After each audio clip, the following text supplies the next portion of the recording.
is going on, you guys? It is another episode of the Sci-Fly Zone where the multiverse meets the seventh inning stretch. It's your boys Trent and CJ, and today's destination is taking us back to the MCU. We're going to be breaking down episode 6 of season 2 of Daredevil.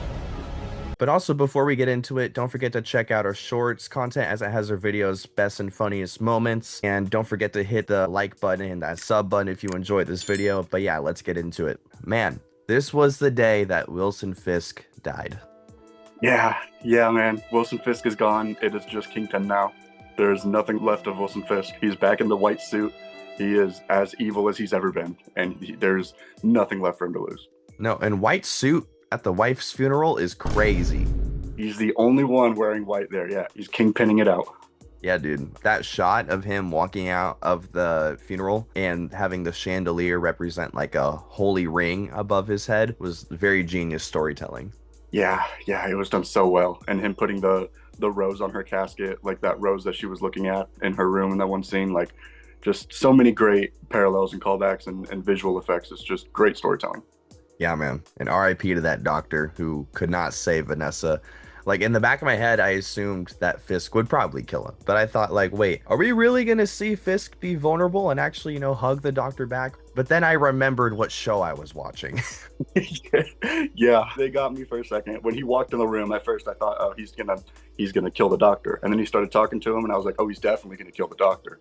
And then he actually goes in for a hug, and I'm like, maybe he's not going to kill the doctor. He killed the doctor, though. Anyways, yeah. Yeah, man. And dude, like, Fisk's empire is almost immediately falling apart after Vanessa's death. Like, we see that Fisk immediately swipered all of Mr. Charles's weapons, and now he's personally giving them to the task force, which directly ends Mr. Charles's business relationship with Fisk. And this is also comboed with the governor seemingly trying to get Sheila to join her campaign, as well as the governor pulling her support at the end of the episode after she has a chat with said Mr. Charles following the end of their business relations. And this is targeted at getting rid of Fisk, which will probably start with the charter getting pulled next episode if the governor doesn't die before doing it, let's be honest, because I think Fisk could find a way to get the governor killed before the charter gets pulled.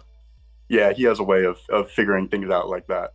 He's pretty good at that. But yeah, I mean, we're seeing the immediate aftermath of Vanessa Fisk's death and how little faith and trust people in power have in Wilson Fisk and working with Wilson Fisk, and how cooperative he'll be and how power hungry he'll be. Vanessa was the kind of like middleman for them, like taking care of both parties and making sure everything's cool.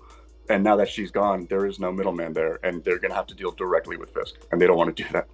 No, they just want to get rid of him because they know he's bad news. And there are a lot of forces converging on Fisk's empire outside of just vigilantes now. Yeah, 100%. He's getting attacked from all sides now. He doesn't really have the support and the power from the system that he once had. It's all just him and his vigilante task force now. Yep, and Daniel and Buck. Yep. But we do get Jessica Jones finally this episode. We've been waiting for her. And we do get to see her daughter, Danielle, who's rumored to be the child that she had with Luke Cage. So that would be a pretty cool confirmation. It likely is Luke Cage's daughter because Jessica was not worried in the slightest when she was holding the explosive, which Jessica is a very protective person. She would have been freaking out if she thought her daughter could be in any danger at all. So the fact that she wasn't worried tells me her daughter has the same kind of tough skin that her dad has. Yeah, that's a really good point. There was not a lot of urgency to get the grenade out of her hand after you'd taken out all the goons.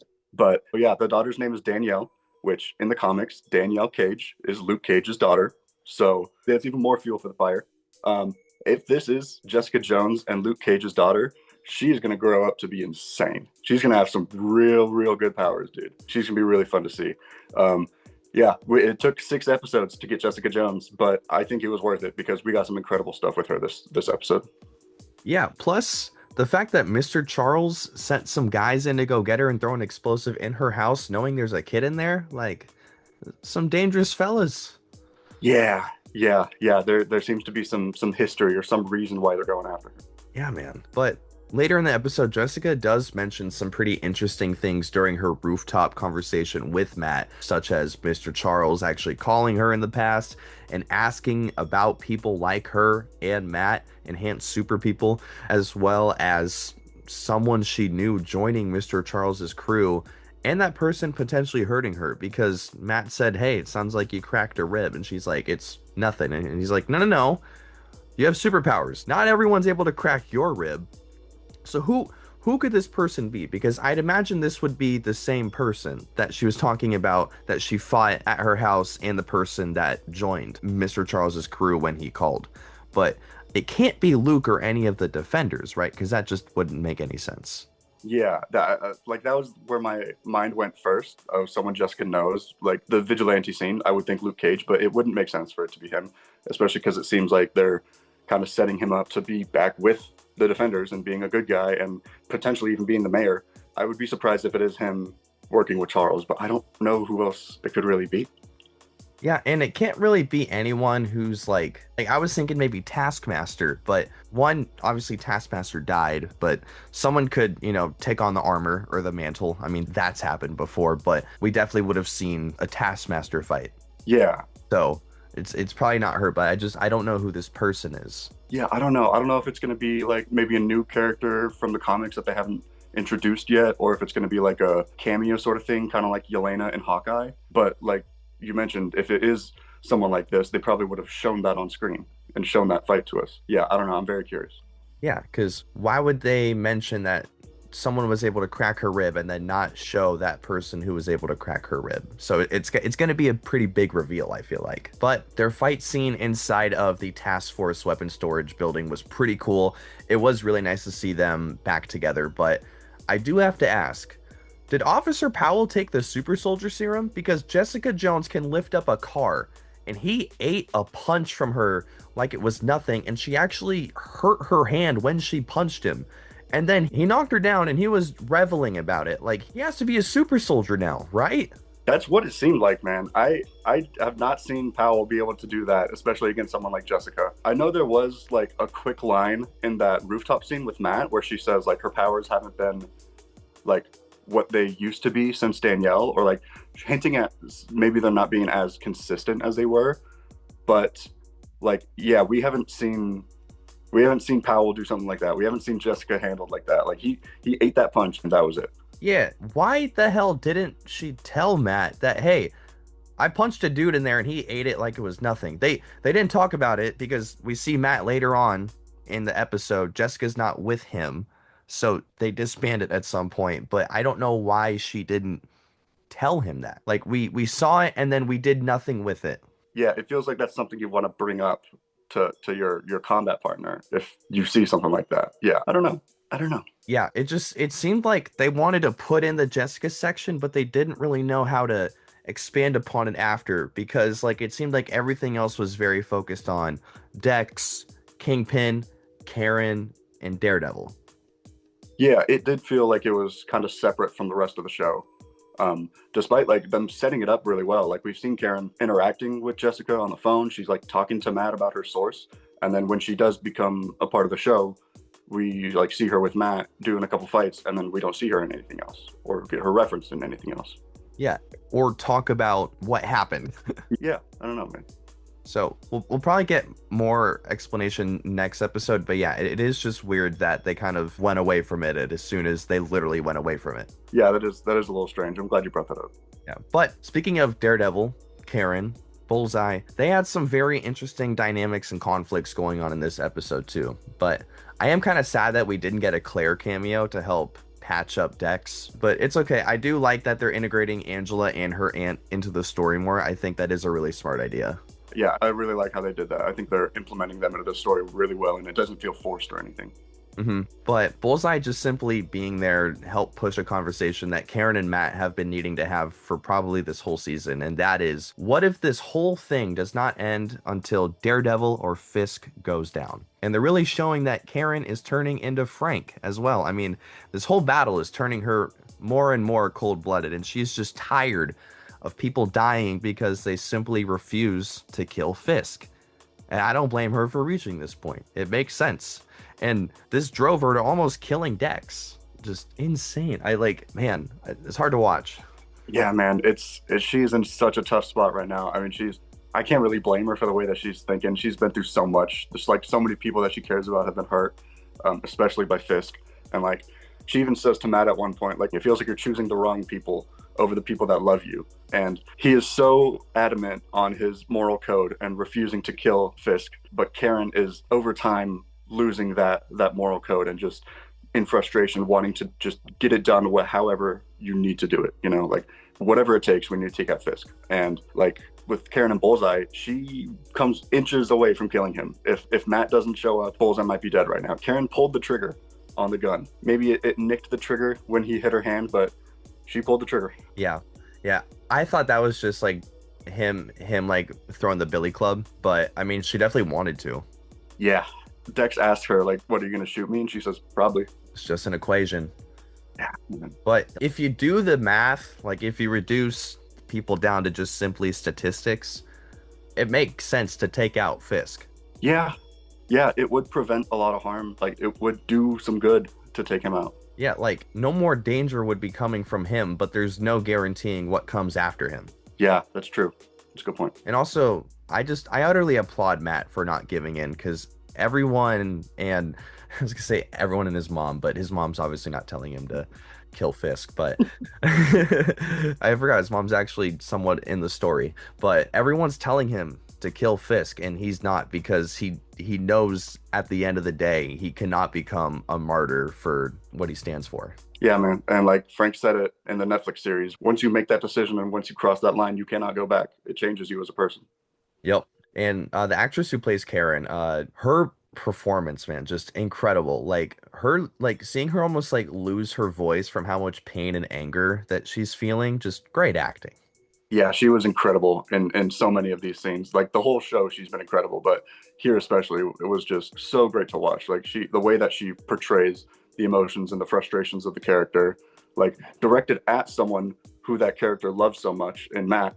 Like that's the closest person that she has right now, and yet she's still so angry at him with the decisions that he's making. Yeah, dude, and it was kind of funny seeing how much Dex was enjoying them argue who should live, who should die. He was just like, yeah. yeah, he was really enjoying that. Also, now that you bring up Dex again, I gotta say it. He said the thing. Hello, Karen. Hello, Karen. Hello, Karen. Hello, Karen. He said the line. I predicted it last week. I wanted him to say it last week. He did not. We got it this week. He says, hello, Karen.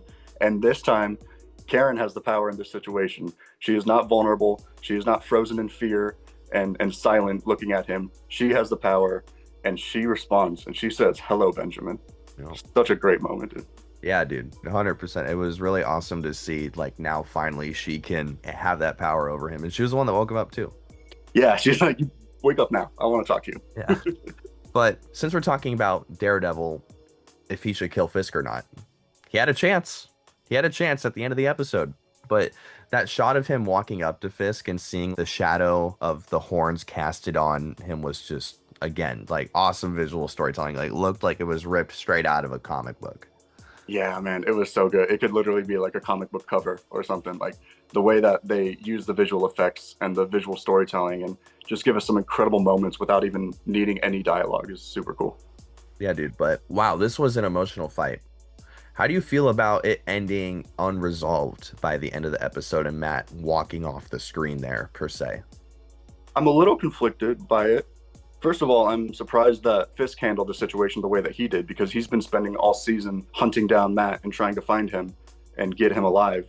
And now that he's there in the same room with him, with the anti-vigilante task force not too far away, it seems like this is the best moment to take him away, put him in prison or kill him or whatever. And he does not do that. It seems like they almost need each other in each other's lives. It like gives them more value because they have something to fight against. Like Kingpin being Kingpin and doing all this Kingpin stuff isn't going to be as satisfying for him if he doesn't have Daredevil on his ass, like trying to take him down. So yeah, and Daredevil just walking out seems like he had the upper hand in this fight at that moment, but it still felt like he was defeated because, like Wilson said it best, arrest me, you cannot. Kill me, you will not. You refuse to cross that line. And if you can't do those two things, then what are you going to do? Just come and keep beating me up over and over again? That's not really going to help you much. Yeah, dude. I feel like we've really hit a stalemate at this point because Matt won't kill Fisk, but he won't let anyone else kill him either because then he'll be a martyr. But at the same time, he doesn't have the media or political pull that Fisk does. So he can't arrest him, he can't lock him up, and he's not going to kill him, like you said. So what do? We just do we keep trying to expose him? Yeah, and we can't just keep punching him, you know, like that's not going to stop him. But at least the governor is pulling her support from Fisk, which does means the Freeport Charter is now vulnerable. So I hope that somehow Matt, in a way, can help the feds arrest Fisk, you know, for the charter stuff. But definitely not working with the feds that Jessica Jones said was helping Fisk run weapons. Cough, cough, Mr. Charles and Val. Don't talk to them. Yeah, you got to be very particular with which authorities you're going to, especially when you're dealing with Mr. Fisk. I think that you mentioned Sheila and the governor like pulling their support from Fisk. While Matt can't really kill or arrest Fisk right now, over time, Fisk is going to lose more and more support with the system, and he's going to lose that leverage that he has, and he will become more vulnerable. So maybe eventually, if everything goes right, there is a chance that they could lock up Fisk at the end. Yeah, and I think honestly now, like after talking about it, I think Matt just walks away because like he knows, you know what, I can't win today. Yeah. Doesn't mean I have to lose forever. Right. Yeah, just got to pick another day. Mm-hmm. But do you think by the end of the season, Matt will give in to everyone telling him that he needs to off Fisk? Because hear me out. Not only is he losing Karen on an emotional level, the task force literally has her now. And Fisk knows that she killed Wesley. So what if, since Karen got taken by the task force, Fisk ends up killing Karen before Matt can get to her? And then that is what causes Matt to lose it and kill Fisk, putting an end to his story, but also potentially setting up Matt being imprisoned in season 3 of Daredevil to match with the set leaks of him being in the prison jumpsuit or the rumors of him being in prison in Spider-Man Brand New Day. We can do a 2-for-1. Yeah, I do like that idea. I like that theory a lot. I don't like the idea of Karen dying because that would make me sad. Yeah. But it would make the story work really well.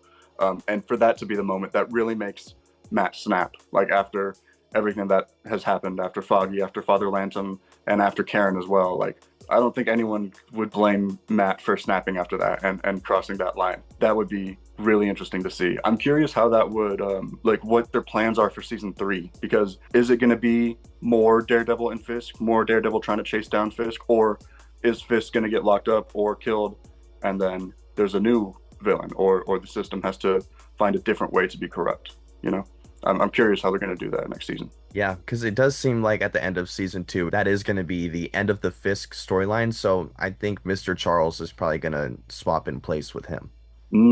That would make sense. Yeah, there's a real chance that these next couple episodes are the last that we see of Wilson Fisk.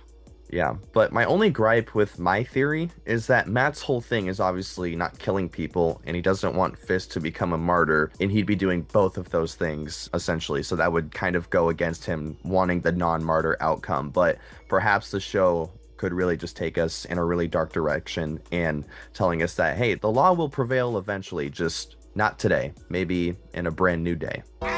I like that. Yeah, there's something about Matt trying to use the law for so many years to take down Fisk and for it to never work. For then, when the law actually works, it's because of they're punishing Matt for what he did to Kingpin. Like, there's something about that that's like very bittersweet, and I think would be really interesting storytelling. Yeah, man. And with Karen, I feel bad for her this whole episode, because even though she lit Matt up about not killing Fisk, she could have gone and tried to do it herself, potentially, because, you know, she's sneaky. She's handled a gun before. I'm sure she could find a way to, you know, like, get an opening. But instead, she still tried to use the media and the hearts and minds of the people, projecting the testimonies of Fisk's prisoners onto his building to turn people on Fisk instead of using lethal force. But instead, it just got met with more task force using lethal force and her being detained, along with Angela's friend Javi likely getting a permanent brain injury by being hit by one of the task force guys. Like, we're in tough shit right now. Yeah, man, this was messy. This protest really blew up real quickly. Powell taking out Saunders too, that task force agent that was helping him out, that really being like the catalyst to like start the riot, and Powell immediately blaming it on the protesters, using that as an excuse to push him back and get more violent. Just, I hate him so much. I hate that man. Can't stand him. But yeah, everyone is in a real bad spot right now, dude. Yeah, man. And plus, Officer Powell might have taken some Compound V, haha. But no, Yeah, yeah. We might got Soup Powell here. yeah. But let's talk about Daniel and BB real quick. They've done some exceptional work with these two's dynamic in the show, honestly. Like, Daniel continues to open up to BB, and BB acts and for the most part is genuine most of the time, but then she just cannot help herself if there's some info to leak. It's like scratching an itch for her. And she even wants to go to Daniel's mom's house for his birthday and spend the day with him. Like, it's so complicated because they both like each other, but they operate on the opposite sides of the same coin while being coy about how deep they both are into each side. Yeah, yeah, man. It's I mean, yeah, they've been doing incredible work with these two. Their relationship has gotten just so complicated. Starting off the show as like best friends, and then staying very close with each other, and still having a good relationship and having some great scenes together. But when you see the two of them on screen, no matter how happy-go-lucky it seems like things are going, in the back of your head, you're just thinking, when is this going to blow up? These two are on opposite sides, and they're both in extreme danger right now because of who Daniel's working for and what BB's trying to do. Like, BB wants to spread the truth about what's going on, and Daniel knows that the truth is going to put them both in extreme danger.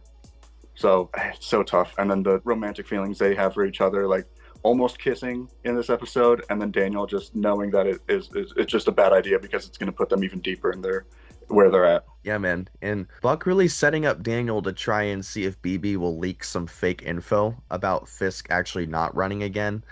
And I'm so glad BB did not hit the send button on that fake leak, because I was like, girl, if you send that, you're dead. You're dead. You're dead. And then on top of that, Daniel finding the SD card of the recordings of the statements of Fisk's political prisoners inside of the jacket pocket.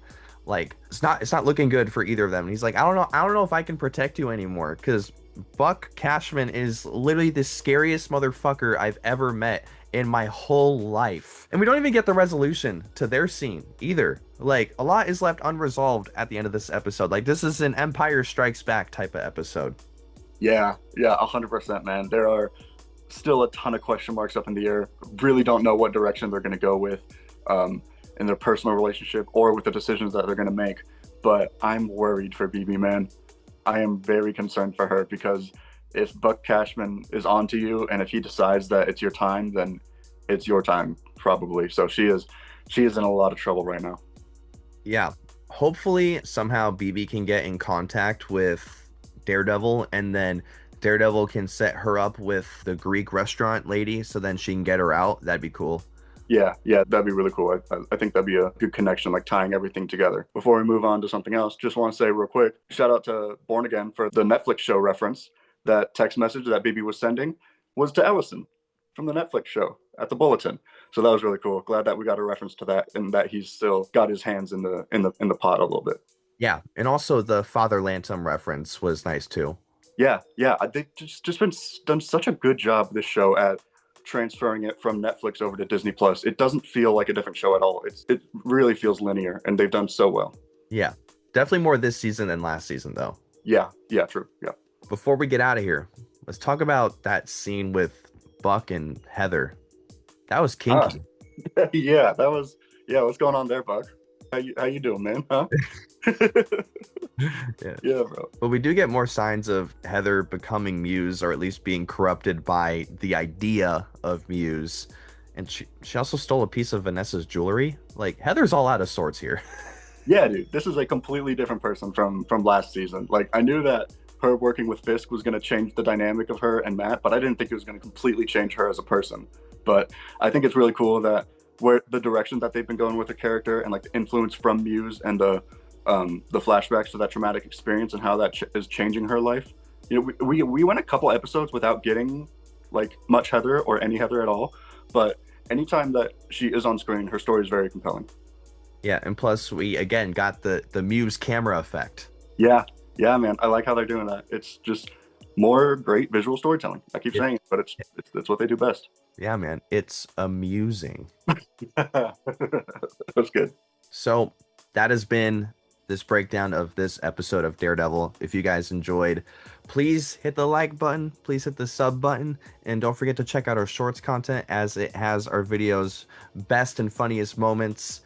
But yeah, we also cover DC content, and we also cover Major League Baseball. So if you're a fan of either of those things, feel free to check out more videos. We're also covering The Boys. So if you want to check out our videos on that, feel free. But yeah, this has been this episode of the Sci-Fly Zone, and we hope to see you guys in the next one. Peace.